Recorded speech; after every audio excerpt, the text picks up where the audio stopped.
How to move overseas and get started teaching English. Have great salary, savings, and quality of life. Now, the first thing, like the requirements of most countries, most jobs are going to require a bachelor's degree. There might be jobs that don't require it, but I think in general it's going to be the first thing that you need. Your major can be in anything. If it's English or Bachelor of Arts, great. But if you're a subject teacher or can teach math or science, great. You'll have a higher salary. And same if you have an education degree and are a certified teacher, you'll be able to make more and have the best choice of jobs. The second thing you will need is TEFL certification. Now, there are in-person programs all over the world where you can spend about a month taking classes and getting a few hours of experience in the classroom. ESL Cafe has links for some different programs. I got my TEFL online with InTESL Worldwide. I found them through ESL Cafe. And it cost about $150. It took me about 6 weeks to complete the 120-hour program, and just doing it part-time. For some people who don't have a bachelor's degree, you might be able to find jobs just by having the TEFL. And again, it depends on the country. Now, I've taught in South Korea and China, and you'll need a degree and a TEFL cert for both countries. There are jobs that help you get that certification and keep you as a teacher once you've completed the requirements. You may find those situations out there, kind of like internships. So once you have these, you're ready to start applying. The main place where I've found my jobs is ESL Cafe. There are other sites, but this is the one I've used for years and keep coming back to. I check it a few times a week to see the new job postings. I've done this for years, so I have a good idea of the jobs available all over the world. There's an international job board, a South Korea job board, and a China job board. So next is deciding the country where you want to live and teach. Each country is going to have different visa requirements. It's a process to obtain these documents, and it might take anywhere from 2 to 3 weeks up to 2 to 3 months.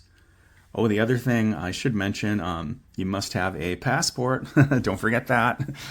So bachelor's degree, TEFL certification, and a passport.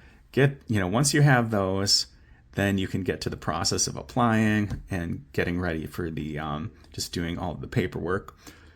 So when you get a job offer, the school or recruiting agency will guide you through this process and let you know step by step exactly what's needed.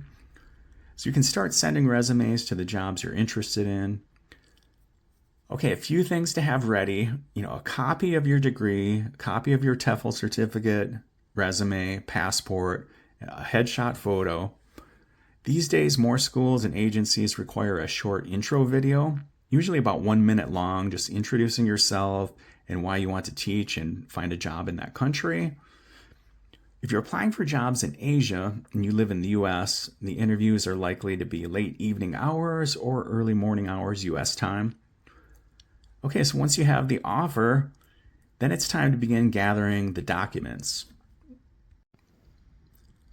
Now, South Korea requires an FBI background check.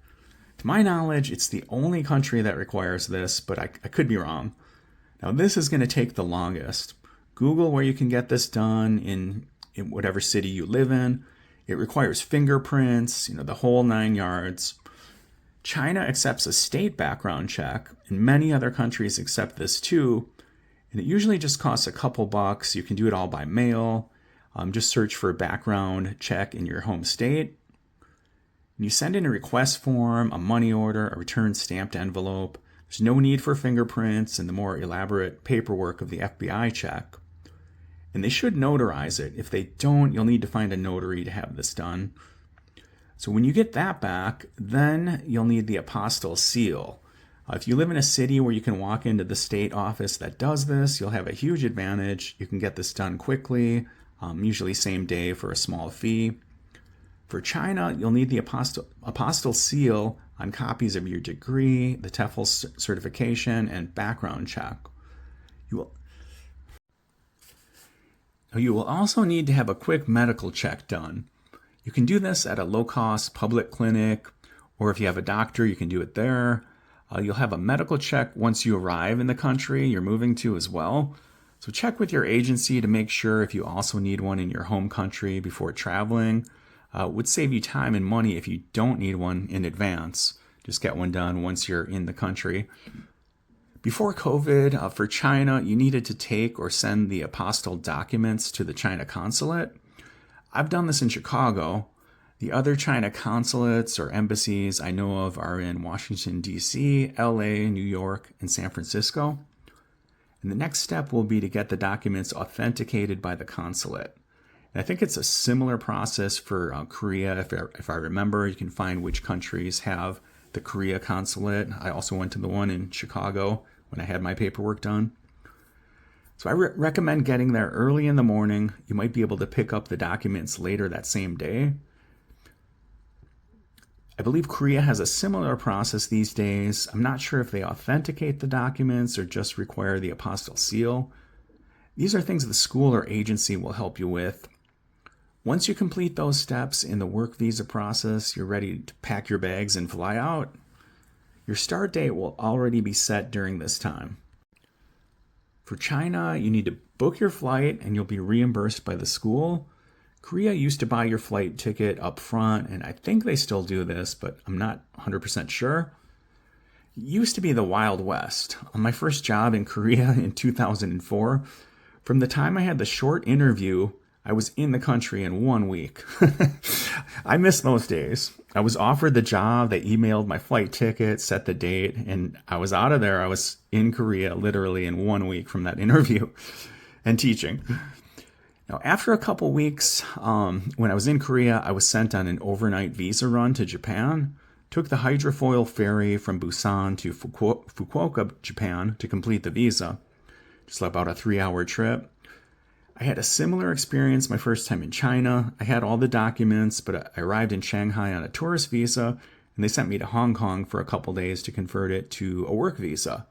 So not bad. You have a nice little vacation in a new place if you haven't been there. So when I worked at an international school in Shanghai, everything was completed in advance. I had the working visa before arriving. So these days, it's a process. Everything is going to take a little longer since the requirements have changed. Once you get through the visa process, you're ready to fly out and begin your adventure. It's a learning process, and the fun really begins once you arrive in your new country and start the job. Get over adjusting to the new, completely opposite time zone. Right, if you have any questions about getting started, finding jobs, interviewing, or completing the steps in the visa process, send me a message. I'm glad to talk about it, glad to help with any info or tips I can share. Okay, everyone, thanks very much for your support. I appreciate you tuning in, and we'll see you again soon.